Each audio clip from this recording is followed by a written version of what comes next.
Dybbuk box, Dybbuk box, do Dybbuk Dybbuk box, Dybbuk box, Dybbuk box, do Dybbuk Dybbuk box, Dybbuk box. Cause it's a demon. Ba-ba-dum. All day for like the whole time, just on a weird loop of the Dybbuk box song, which is making me really start to feel like I'm going to become possessed by something very strange. I went through my phone and deleted all of the pictures of the box. I deleted every time I'd written the word. I've gotten really concerned that one of these things is going to come after me. Yeah, I think that they would have to be real first. Yeah. Well, so, that's for. But I think it's that time. Oh no. Is it? Shit. Is it tin hat? Tin hat time. Tin hat time. Tin hat time. Tin hat. Oh, that's a good one. I like that riff. Thank you. But yeah, it's tin hat time. Welcome to Tin Hat Time, everybody. Welcome. I'm Megan. And I'm Hannah. Yeah, I'm the one we're on part 2 of the Dybbuk Box. So. The Dybbuk Box. Oh, Dybbuk. Yeah. Dybbuk Box. Yeah. So last week we talked about. Freaked me out a lot. Sorry, I just. No, go for it. Go for it. This story has really creeped me out. I think that there is really something to the urban legend of this story that has managed to really get its way into my imagination and to a lot of people's imaginations, and be super, super spooky, creepy, and weird. But Megan, I know you did a lot of research into the history and the creation of what's his face, Kevin Mannis's Dybbuk Box. So what did you learn? Well, like what I focused on was more about Jewish mysticism, just because Dybbuk is it's a term that's used, and the way it's used attached to this box is actually like incorrect. So like a Dybbuk actually is from Jewish folklore. Yes. So it's a little bit interesting. So the word Dybbuk actually doesn't appear until the 17th century. So this is not like an old term. The closest thing that is in like the Torah and I think it's like I'm gonna say this wrong, the Talmud. I think that's right. Okay. But the closest thing that's in it is a similar word, and it means evil spirit. Mm-hmm. So the idea of a Dybbuk, right? What a Dybbuk is an evil spirit that possesses someone. So what makes it a Dybbuk is its actual attachment to a human soul or a human body. So it's like an evil spirit in someone's body. It's not a separate entity. I'm going to do some motion when I have something to say so we don't talk over each other nonstop. Yeah, go for it. Oh, I did some re-listens this last week and was like, Jesus Christ, we need a signal for when the other person has something to say. I think so too. But so here's my signal. Mm-hmm. Go for it. I was reading very lately this week about something, and I couldn't find a lot of information on it, but that there's a Dybbuk was like an evil disembodied something or other that attaches itself, but there's a good one too, and its name sounds something like Gillock. It's not a golem or golem. It's something totally separate. Yeah, but the nice Dybbuk, if you will, is a good spirit that can possess or attach itself to a body, but it has to have permission from its host. Kind of like supernatural angel demon rules. Exactly. Yes. Yep. Yes. Very similar. It will do good works, but that's not anywhere near as much fun to talk about. No. I think it's interesting. So like a lot of like the stuff with Dybbuks and all that is the evil spirit doesn't really have a lot of power unless it's attached to a body, right? So like my vague understanding of Judaism is that your soul really can't do anything in the physical plane unless you are attached to a physical body. Like a human body. A human body. Yeah. Like you Ugh. you can't do like mitzvahs and all that. Like you can't do anything unless you're in a human body. So, and that's according to Jewish lore. So like, you know, the idea of like ghosts and stuff is not really such a thing unless they're like possessing someone, which would be a Dybbuk. Okay. So like an evil So, spirit, right? That's yeah, one of the other things that I read about Dybbuks were that they were the disembodied souls of people who were not buried correctly. oh. So like who didn't receive proper burial rites, maybe and I don't know if I'm going too Catholic with my upbringing on this shit. Not that I was even Catholic, Episcopalian, but like if they were buried in sin kind of a thing. I don't know if that's a thing in Jewish culture to be like, you know what I mean? Because like if I feel like for the Catholics and stuff, if you don't receive your last rites or you don't make your final confession and you're buried in sin, then you go to like limbo or purgatory or some shit. I'm sure that's one of those things that it varies from sect to sect. Mm-hmm. Like I can only imagine, right? Just like you know, if you want to consider Mormonism a part of Christianity, then you would their The death Mormons traditions do? are different than Catholics. Oh, So yeah, definitely. Well, um I mean, one side of my family is Catholic, the other side is Southern Baptist. We get about as opposite end of the Christian spectrum as you can get. Um, yeah, because I don't think that the Baptists think that Catholics are Christians.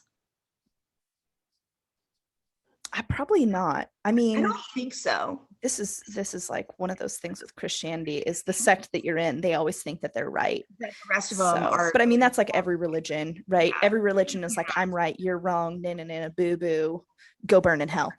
Um, Sounds so fun. yeah, right.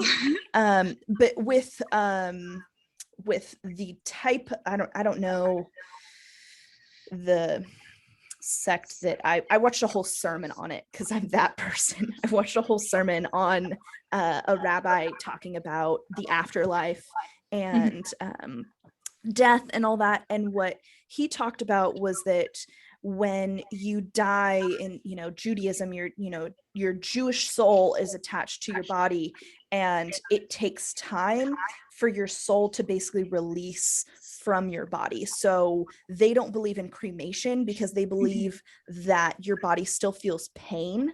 So if you Ew. were to, it would be like burning alive. It's very painful.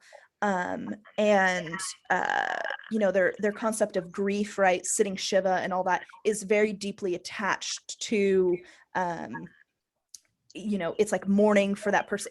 It's sort of mourning for that person, but more like respecting their and making space for someone to essentially like decompose and leave their body, like for their soul to leave its body. It sounds like it's a lot more of a beautiful thing than a lot of the wakes that I went to, which seemed like they were Yes. excuses for people to get drunk and hug. I mean, they were gorgeous in their own way, but you know, Yeah. just It's kind of actually, link arms around each other. That's a very common thing as when in all cultures is somebody dies. Well, they used to lay out the body, and I think this could be bullshit, but I think that they used to call it a wake because the person might wake up. yeah, I think that was back when you were never really sure if somebody was in a coma or actually dead. So, See, but the idea of like, being buried alive terrifies me almost as much as the Dybbuk.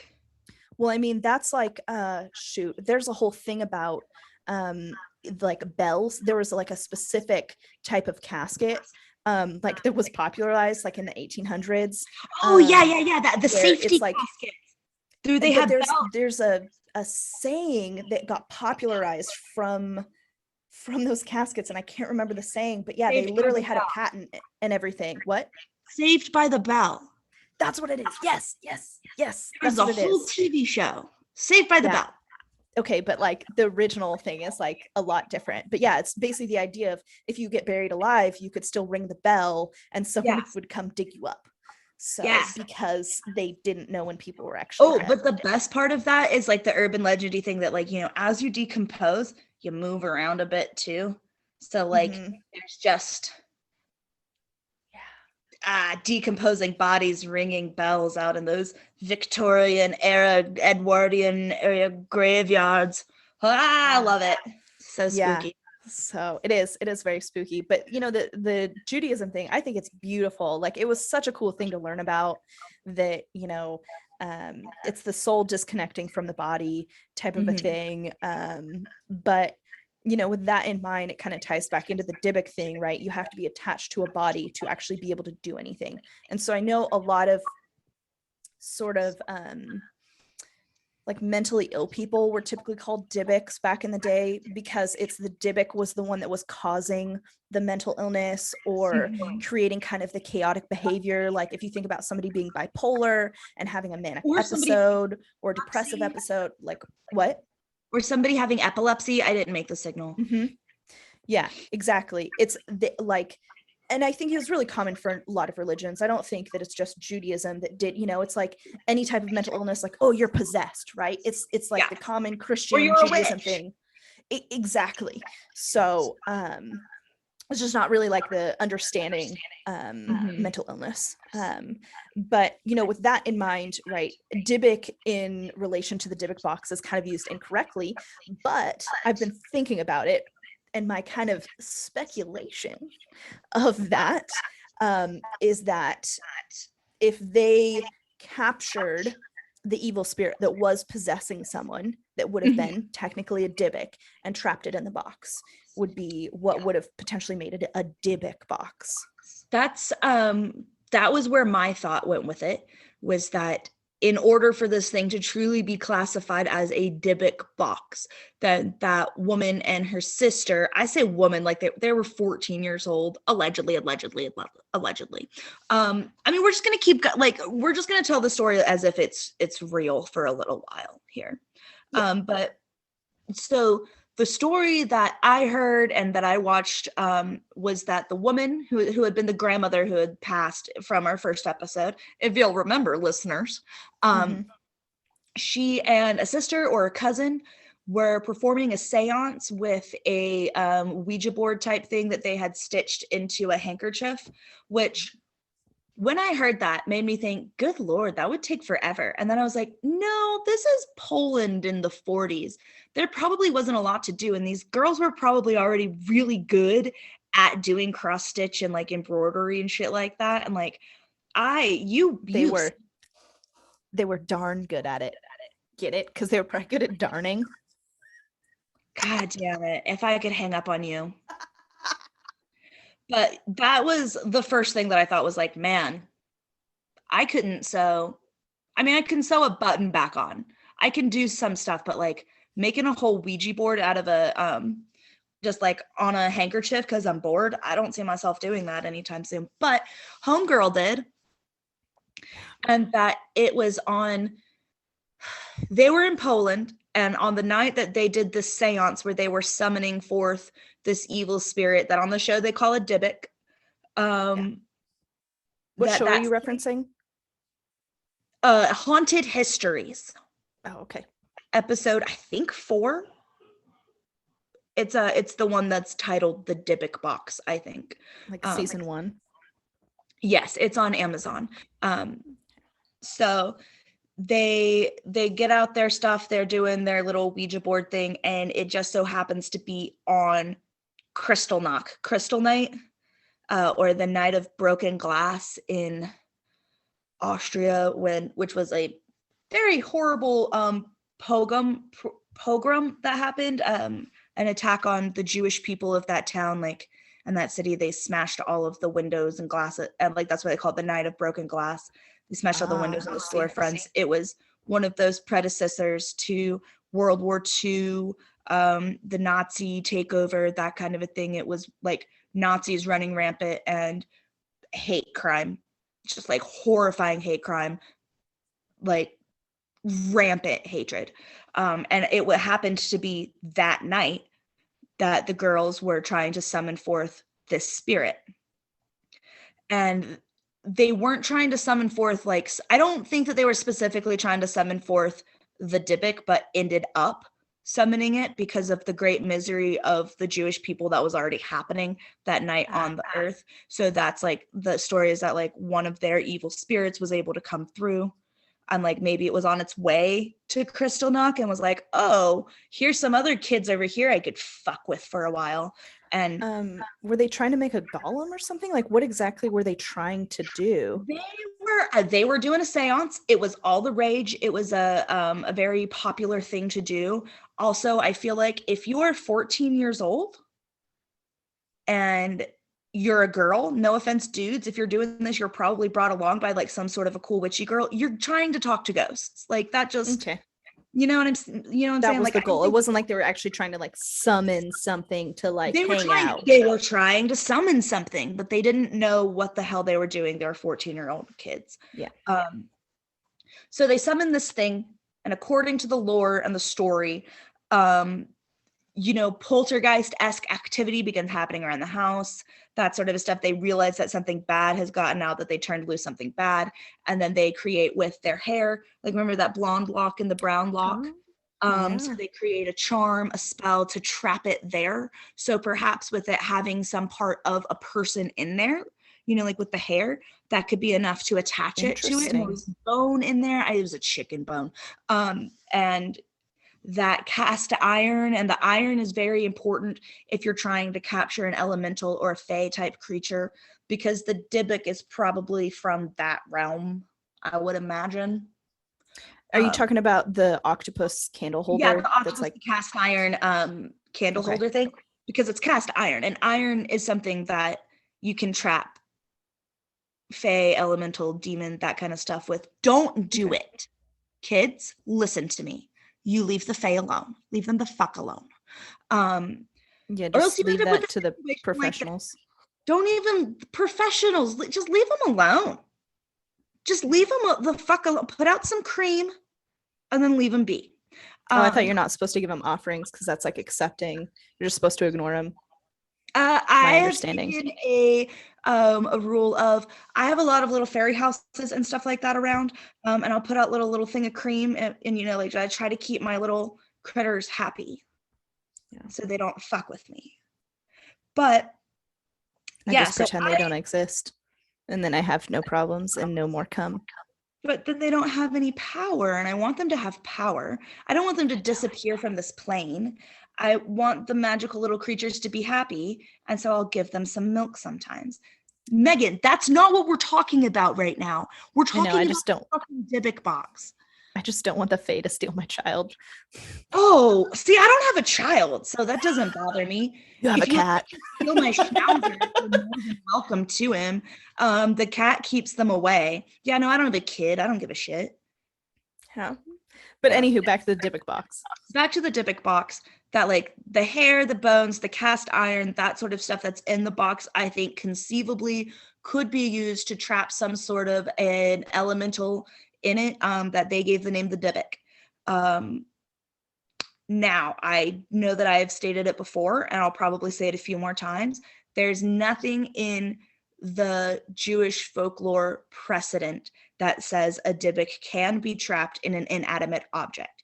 However, there is a lot of precedent in folklore in general that says that creatures can be trapped in inanimate objects. There's like kamis that get in your wine and your sake in Japan. There's all sorts of cursed objects and things like throughout history and in different places. There might not be information on the internet for us about it. There is no information on the internet. There is no mention of a Dybbuk box prior to the 2003 eBay posting by Kevin Mannis. My personal belief at this point is that he created a poltergeist. I don't think that the thing was real. I think he fed that energy into it. And that maybe like at grandma's house and that, when the grandmother said, stay out of that box, maybe she put that energy into it too. But I think that by putting it onto the internet and putting it out there for all of us to like, we're giving it power right now. Yeah, exactly. Just by talking about it, giving it energy. Yep. Me singing the goddamn Dybbuk Box song has made that thing so fucking strong in the last few days, and so you're just like, yes, yes, sing it more, Hannah. That's why More it of my affected song.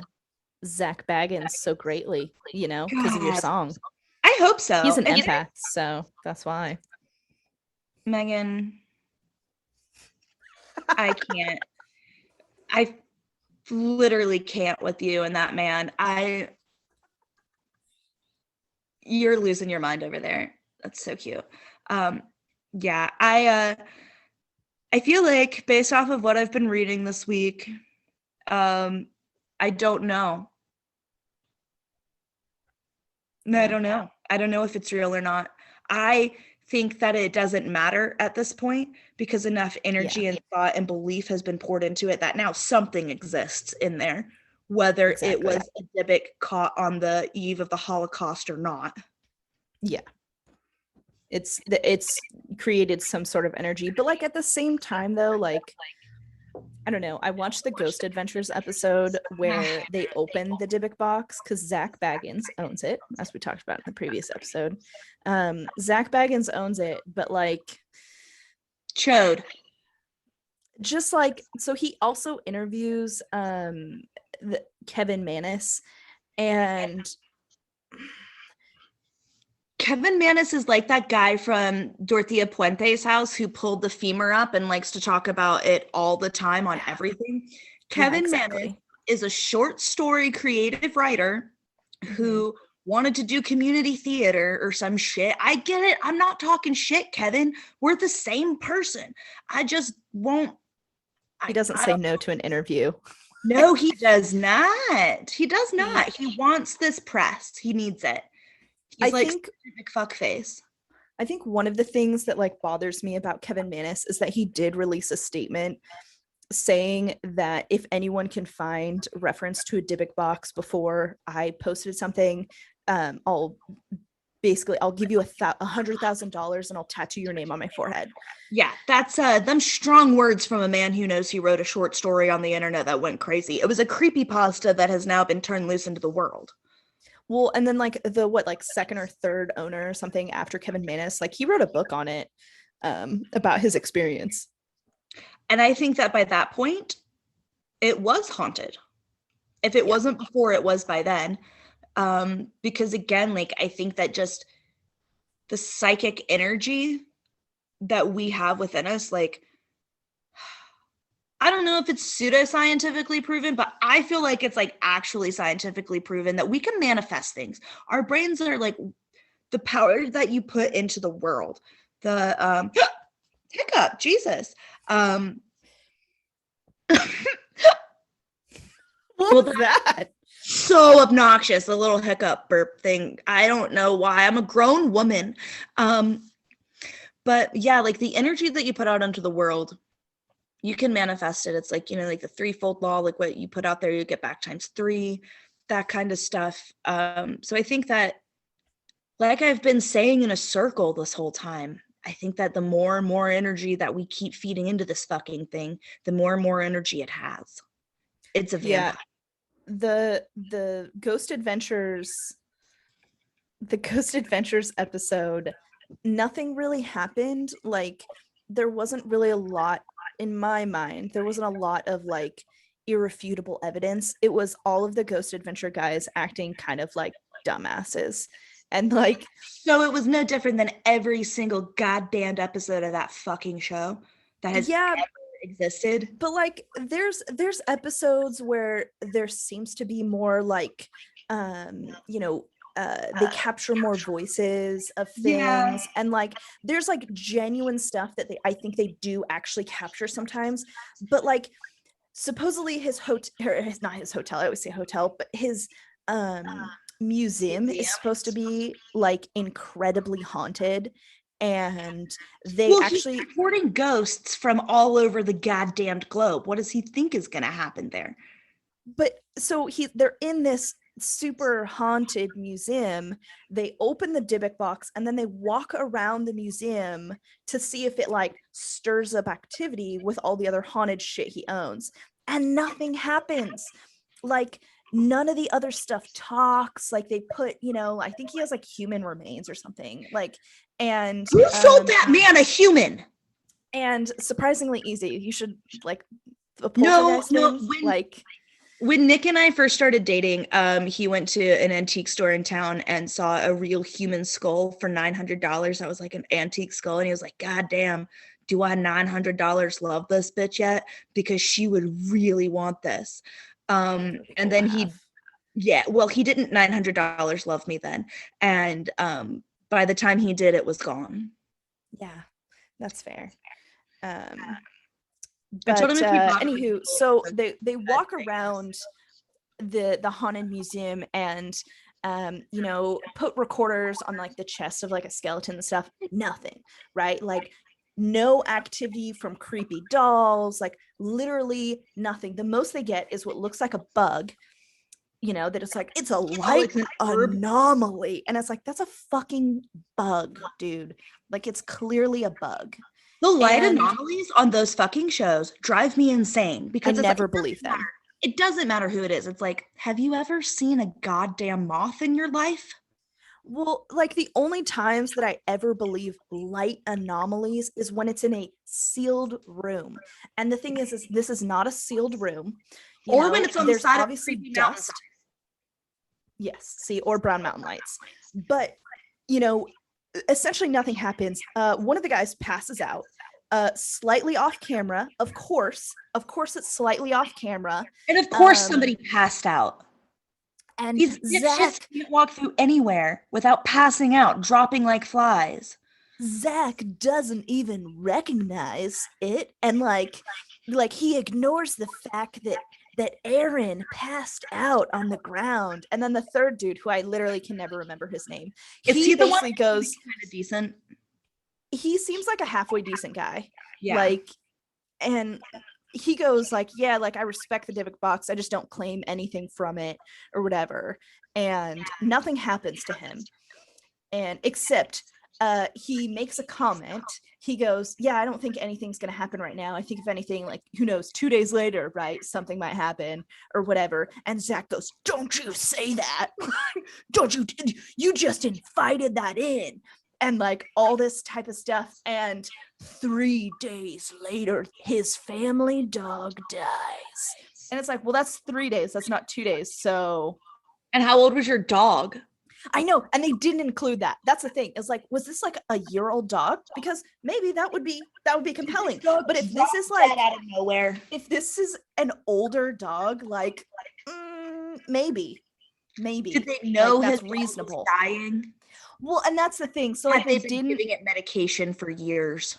They didn't do like they didn't make it like irrefutable evidence. They made it very like it's most of their shit. It's very vague, and I have to stop saying genuinely disappointing. And like, so I didn't realize that like the Post Malone episode that I talked about in the last one, that's a different episode. No, 1 sec. Sorry, my pup is doing something weird in the corner and I wanted to just make sure he wasn't. No, he's sleeping and wagging his tail super. I hear the thumping just very lightly. I wasn't sure what was happening. Okay, oh God, he's so cute. I just wanted to make sure he wasn't going to start having a good dream. He is, what good boy. Oh. But so different episode that it's like a Halloween live. They're in the haunted house on Halloween or whatever, and all Zach Baggins does is touch the Dybbuk box, and then Post Malone touches him, and then that's where Post Malone gets all the bad luck. But Zach Baggins has nothing bad happen to him, and he's the one who actually touched the box. So it's like one of those things, like, to me that proves that box has evil intent, that it allowed both of them to go unscathed. Game recognized game, you know what I'm saying? It's game like recognizes game. You're bad too. I'm gonna give you power. Yeah, so I don't know, it just seemed like a lot of hocus pocus, and yeah, I don't believe basically anything that Zach Baggins does at all anymore. Like, I feel like it used to be like sort of like vaguely, like they also did, I don't know what tool it's called, but it's the one where like they see like the stick figures dancing and stuff. You know what I'm talking about? No, it's like I the literally, Oculus or something. we Something did like this that. on the last episode. We talked about them when we couldn't I can't remember what it's called. Ovulate. But to describe it, it's they scan the room, sort of a thing. Wherever it's pointing, it picks up like objects, and then whatever it'll pick up on movement that essentially we can't. So it looks see. like a person is kind of moving and wobbling in the corner, like a creepy ass Pokemon. So it picks up on whatever shape supposedly that is there, right? So there's been times where they've done it where it's like it clearly looks like someone's crouching in a corner and then like will float up. So like that's creepy. Like there's one they do in New York that is actually very creepy and compelling. I think it's like one of the oldest buildings in New York. It's also that like our brains don't like things that look kind of human, but not properly human. So like that weird like jerky figure stick figure thing that moves around, because they do that at the Puente house, which is the only episode I've ever watched to completion. How complete, Hannah? I was so drunk by the end of that one and so irritated at you and Zach Baggins. But did you complete? Yes. Zach? Stop. My dad watches this. I know, that's why I said it. I'm sorry, Dad. I'm sorry to any of my family members who. Yeah, it's funny though. No, whatever. But yeah, I don't know. It's so. Anywho, they see a figure in the corner where Zach had supposedly seen a hooded figure, but of course nobody sees it. I feel like they do these investigations and they don't have high quality security cameras in this room. It's very low quality. And then I feel like to make it like a legitimate investigation, it should be a camera in each corner. They have enough money. They could put a camera in each corner of this room where the Dybbuk box is. Is this his place? Yes. Then why is it a low quality fucking video camera if he knows that the high? It's because that's what I'm saying. Shyster. He's a huckster. He's a terrible. He is an energy vampire. I have nothing else. I mean, I have a lot else to say on the subject, but yeah, I think we both have a lot to say. It's very frustrating. The title of our podcast is "We Hate You, Zach Baggins." Yeah, I feel like that would be a good use of it. We should make stickers that just say Zach Baggins can eat a dick. I genuinely do want to go to his museum though to see if I get like vibes. Yeah. And I really don't like Ed and Lorraine Warren, but I would rather go to their place than to Zach Baggins' fucking place. And they're the same thing. Ed and Lorraine Warren? Why does that sound so familiar? Oh, you're not allowed to co-host this podcast until you figure out. It sounds so familiar. Yeah, from you probably know them from the Conjuring movies. Yes. Yeah. They say get the fuck out of Tin Hat Time. They made that's sad because I've been watching a bunch of TikToks. Their daughter makes TikToks and like there's straight up an interview. She's doing an interview in the house. Which house? The Conjuring house. Like she's in the house and she's getting interviewed and she makes some comment and then immediately to her right, like, and everyone in there hears clapping. Like just okay, so was like the Conjuring when she's that's based off the Entfield poltergeist? Oh man. Fuck me, dude. We have entirely lost. I don't know the name of the poltergeist. So the Conjuring house, England, Four Girls.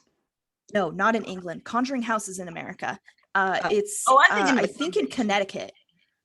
I think it's back east, in the north somewhere. It's where all the good spooky shit is. It's like Maine or Connecticut. It's one of those, and Something happened in the 70s, essentially. Like it was like 1977 or something. Either somebody was murdered or something happened, but that's when all the weird activity, and like that's what the movie The Conjuring is based off of, is that 1977 incident, whatever happened. I don't remember. I need to probably go watch it. We could probably do a whole episode about it. I would say, would you like to do a live, like watch The Conjuring on Zoom together soon? Hell yeah, we could do a YouTube on it. Actually, we could do like a YouTube premiere event, and yeah, we could do a live stream. Okay, this is amazing podcast content that our listeners totally want to hear. They don't want to hear us talk about the. We'll do that soon. We'll do it soon. Maybe we'll do it this weekend. Yeah, we'll do a thing. We'll have a live event, and all three of you can show up. What's up? It'll be great.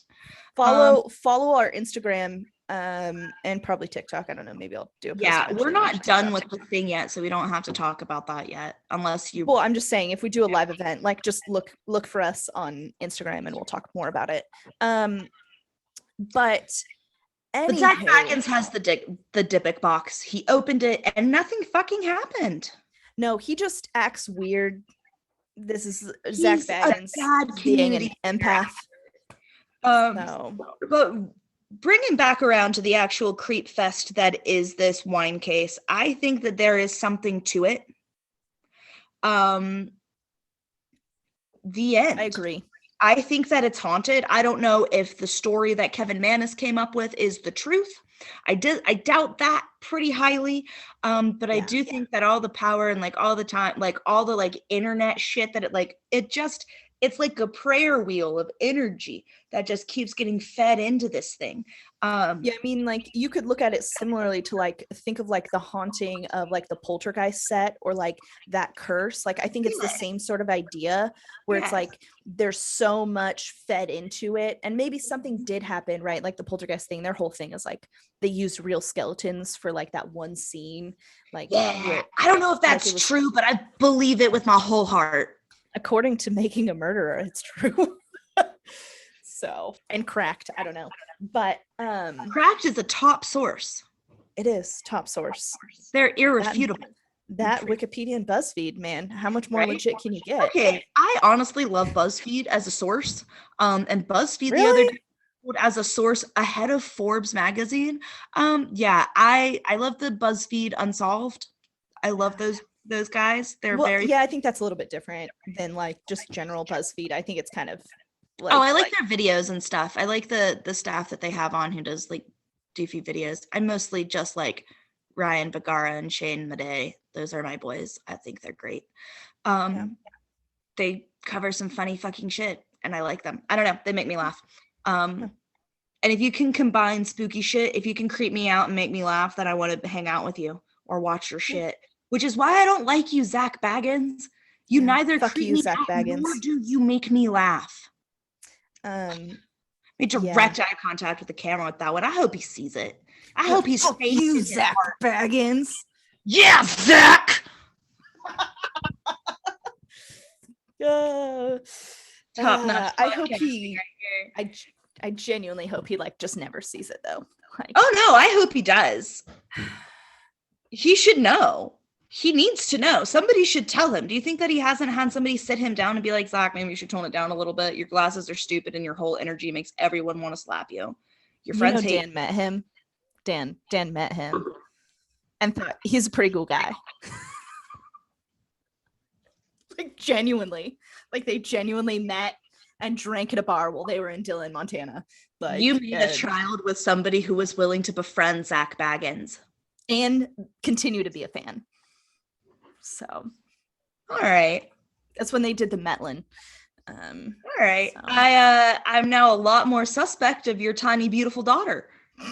Gonna throw that out there. Concerned with her, concerned with your man, concerned with you and the choices and the things that you let into and out of your body. I almost spit out my coffee.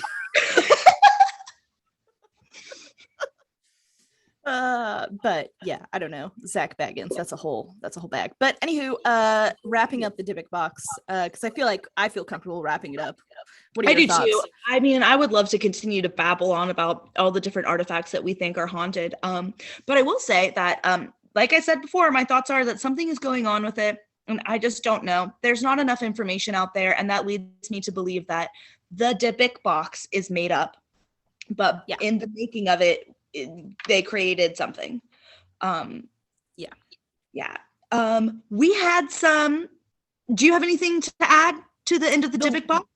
The last thing I have to say, like the one thing that makes me hesitant is if you watch the interview of Kevin Manus's mom talk about when she had her stroke. Stroke. Stroke. Are you having one?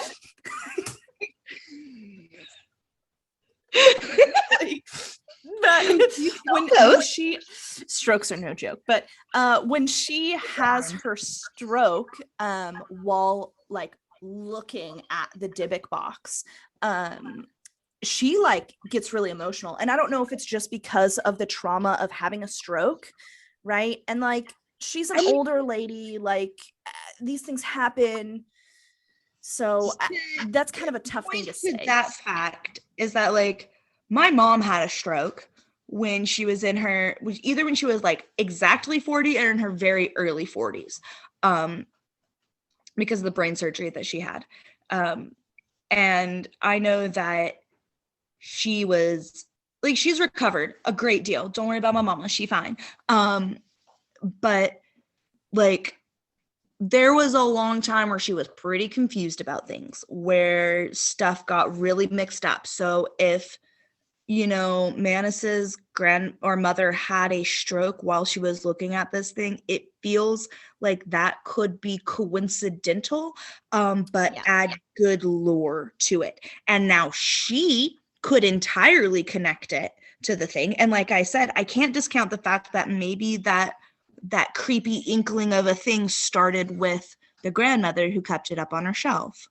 You know, like maybe Manus's mom got a bad feeling about it, and when she went to touch it, like to open it, she was like, God, this is creepy. I love that I gave birth to that kid, and went to open it and had a stroke. Also, the stroke could have made her feel weird before it was like as it was coming on, kind of a thing. So I feel like a stroke victim is probably not our best source of direct, like, just simply because the nature of what a stroke will do to your mind and your memory. Yeah, exactly. I mean, she gets worked up about it, and like for 3 months. So like it's a traumatic experience in and of itself, right? That can manipulate your memory in a way, right? Mm-hmm. Like it's through not rose-colored glasses, right? But the glasses of this traumatic event, right? Despair-colored glasses. Yes, despair-colored glasses. So I don't know what the color that would be, but I think that would probably make a really cool shade of sunglasses, honestly. Despair, a shade of despair. Oh, that sounds like a cool novel name, doesn't like, it? Shade of Despair. It's about a weird ghost, because in the South sometimes they call him a shade. Oh yeah. Look at us brainstorming. Yeah, so we actually had some fun interactions with you guys this week on the interwebs. We appreciate that. My girl Isabel, what's up? She sent in a lovely suggestion that I think would be fun to add to our list of things to do, asking if we had ever heard of Robert the Doll, which have you not heard of the creep fest that is Robert the Doll? No. It's like if the Dybbuk box and Annabelle were real. I believe in this shit because it doesn't have the stink of the Warrens all over it. He's a creepy ass fucking doll, but like, yeah. You put that shit down on the list, dude. Thanks, Isabel. We're gonna look into that one. Okay. And then, all right. Hell yeah. Angela wrote in suggesting that we do something on the number stations, like the radio stations that just play those weird. Have you ever heard of the number stations? Also no. Oh my God, this is why I'm so glad that we have like that you and I are able to bring things to each other that the other has never heard of. This is so much fun, dude. Number stations are so goddamn scary. I'm scared to play them because I think the aliens will come. Well, I think so. What is a number station? Is that like they just play repeating numbers? We'll have to do a whole thing about it. Won't you have to tune in next week or some shit? I don't want to get into that one. Into this one. I said I already want to get into that one because like the number stations, about, like, sacred numbers and like we should. I don't know about that's you, like but new age spirituality shit that's gotten popular. I need to take a break from demons. Yeah, okay. So let's not do Robert the doll next week. Let's maybe look into some number boxes. Also, we love to hear your suggestions. Didn't we talk about what we're doing next week? Yeah, I forgot already. It's fine. I drank the rest of that bottle. So would you like me to remind you what we're talking about next week? Sure, I'll learn with the listeners. Well, we're talking about the Kennedy curse. Oh, fuck, that's right. Yeah. Kennedy curse. So probably be more like leprechauns. From demons. Yeah, that's offensive. No, like this is like a genuine, like it's actually like there's a leprechaun thing. Like there's a to it. Oh, okay. I'm not being racist towards Irish people. So cool. I just checking. Thanks for checking me. You're just like, yeah, those fucking leprechauns. You like, fucking talk about leprechauns. I was like, hold the phone, dude. Like, I'm an O'Grady. You can't just say there's a whole theory. There's a theory. We'll get into it next week, but it'll be fun. Is there a theory that it's a demon? A dancing demon? No, something isn't right there. No. We'll talk about it next week. I don't want to get too much. Well, you know, you guys, we sure do love hearing your suggestions for us. We love hearing that you've tuned in and that we've creeped you out. Tell us your stories though. We want to we love your suggestions. Tell us your weird stories. I would love that so much. If you know of a haunted house, if your dumbass picked up a Ouija board when you were 14, and something creepy as fuck happened, tell us about it and we will start talking about it at the end of the show. We would love to do a thing where we read listener emails at the end of the show, but you fucks have to email us first. Yeah, and I probably need to check it. Oh my God, DeLuca. Again. All right, so you guys are going to listen on air as Megan gets fired from co-host and turns into regular guest, and I'm now the star of this podcast. Oh my God. I haven't thought about it. School is hard. So. Oh, well then transfer that shit over to me. I'm not in school. I do nothing. No, I just checked the email. We have nothing. Oh, cool. So it doesn't matter that you email us. Yeah, please email us at tinhattimepodcast@gmail.com. Hit us up on Instagram. We love you guys. Thank you for the Instagram is Tin Hat Time Podcast. We are on YouTube at Tin Hat Time Podcast. We are on Spotify. We are on Anchor. We are on Apple Podcasts. If you like us, if you know us personally and you haven't gone on there and subscribed or like just given us a nice thing yet, just know that you're not invited to brunch after we're all vaccinated. Yeah. Also, please rate, review, subscribe, all that good stuff. Thanks for listening to us rant about the Dybbuk Box and Zach Baggins being a douche. We love you guys. We'll see you next week. Yeah, I guess we'll talk to you later. The Kennedy curse. Kennedy curses, cursing them Kennedys. Yeah. All right. Bye. Okay, bye.